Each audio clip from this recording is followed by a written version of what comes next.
Hey guys, what's up? Nabil here, and today I've got the Meizu M3 Note here with me. This is how the box looks like. It has got M3 Note written over it at the front with sample written on the back because this is a review in it. Here on the back you have some information regarding this device, so if you want to read all that you can pause the video and read it. There is no price mentioned on the box as it has been brought to India as a sample or review unit. Inside the box you have the device, which I'll keep aside for a moment. Then you have the SIM ejector tool, some documentation, which you're probably never going to read, a wall adapter which is rated at 5 volts at 2 amperes, so you're probably going to get some decent amount of charging speed, but definitely no fast charging. You also have this USB to micro USB cable, which is of decent length, and you don't have any earphones in this box. Now coming to the device, this device is all wrapped up in plastic, so let's first remove the plastic and take a look at this beauty. Wow, just look how beautiful this device is. Certainly this is one of the most beautiful looking devices under 15,000 Indian rupees. This is so well built, feels so good in hand. I really like the look and feel of this device. What do you think? Let me know your views in the comment section below. Now let's quickly take a physical overview of this device. This device has got a 5.5-inch IPS LCD display with full HD resolution and over 400 ppi, covered by this 2.5D glass on the front. And let me tell you that it looks and feels really nice in hand. I hope you can see the 2.5D edge of the glass. Above the display you have a 5 megapixel front-facing camera, an earpiece, and couple of sensors. Below the display you have the M back button, which also has a fingerprint scanner. Sweet, isn't it? On top of the device you have a 3.5mm audio jack and a noise cancellation microphone. On the bottom you have a primary microphone, a micro USB port, and a loudspeaker, which is on the right. Don't mistake the double grills for two loudspeakers, it has got just one. On the right you have the power on-off button and the volume rocker. And let me tell you that both of these offer really great tactile feedback and they are really well built. On the left side you have the hybrid SIM tray, which supports two SIM cards or one nano SIM and a micro SD card. The back is covered by a 6000 series aluminium unibody, which houses the 13 megapixel camera with face detection autofocus and dual LED flash, below which you have the Meizu branding and a 41 mAh capacity battery. There is some really nice capacity for the battery, which is sealed inside the body, so it is not user replaceable, but 4100 mAh is just too much. It is really nice to have that kind of battery capacity. So let's now quickly turn on the device. So while the device turns up, let's talk about the specifications of this device. This device is powered by a MediaTek Helio P10 processor, which is an octa-core processor having 4 Cortex A53 cores clocked at 1.8 GHz each and 4 Cortex A53 cores clocked at 1 GHz each, and it has 2 GB of RAM and 16 GB of onboard storage, but the one which you're gonna get on Amazon will be having 3 GB of RAM and 32 GB of internal storage.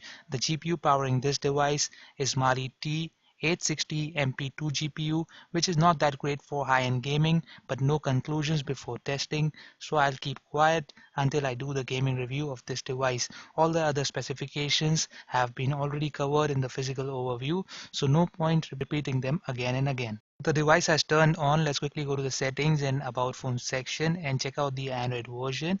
And as you can see, it is Android 5.1 Lollipop, so no Marshmallow here. Honestly speaking, I'm not disappointed with the Flyme 5 because it is so beautiful, feature rich and heavily customized that you won't miss Marshmallow here, but it is always good to have the latest Android version. Now coming to the storage, you have 9.61 GB free out of 16 GB, which in my opinion is a little less. The available free RAM is 350 MB out of 2 GB, which is very less, but we'll get to know the real world multitasking capabilities of this device in our upcoming speed and multitasking performance tests. Now let's quickly check out the fingerprint scanner and set it up. After tapping it for approximately 13 times, the fingerprint is set. You also have to set up a pin. Now let's try out the fingerprint scanner. It doesn't work from the standby mode, so you have to wake the screen up before you can read your fingerprint. And as you can see, it is pretty quick and accurate. I'm really impressed with this fingerprint scanner. This is the notification toggle, and here you have all these shortcuts. You don't get much bloatware with Meizu devices, and only basic apps are pre-installed. Now coming to the M back button, which is the highlighting feature of all Meizu phones. This is a capacitive as well as a physical key. When you touch it, it acts as a back button, and when you press it, it acts as a home button. Swiping up from the side shows you the recent apps. Device also has support for gestures, and it is definitely going to make your life a lot easy. You can customize it as you like. Now coming to the camera, the UI is very simple and easy to use. The focusing speed with face detection autofocus is really very fast, and the shutter speed is absolutely super fast with zero or no shutter lag. This picture has come out to be really decent, I would say, and this is in indoor lighting conditions. On the left pane here, you have the settings option where you can toggle HDR on off. You can set the grid lines, level gauge, metering separation, time mark, etc.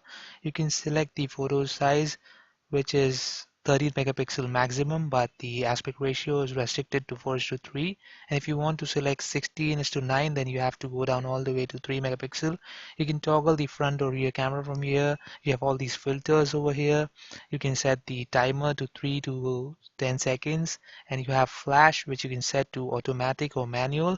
Then you have all these modes here: auto, manual, video, beauty, panorama, light fields, and slow motion. Also you have macro, GIF. So this is the video recording mode, and the maximum video resolution supported is 1080p.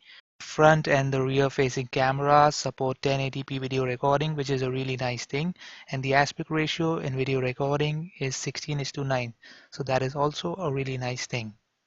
Let's quickly check out the front facing camera, and I'll quickly take a picture so that we can check out the quality of this camera. These are only initial impressions, and I'll be doing a full in-depth camera review later. And as you can see, the amount of detail produced by this 5 megapixel front-facing camera is really very nice. These are a few sample shots taken with the rear-facing camera of the Meizu M3 Note, and initial impressions are that the photos are coming out to be really nice. I'm really impressed with the camera performance of this device as of now. So guys, this was the unboxing and initial impressions of the Meizu M3 Note. I really like Meizu devices for the amount of stuff and the quality that they offer at such a low price. It's just phenomenal. Hope you have enjoyed this video. If you have, then make sure to hit that like button below and subscribe to my channel if you haven't already.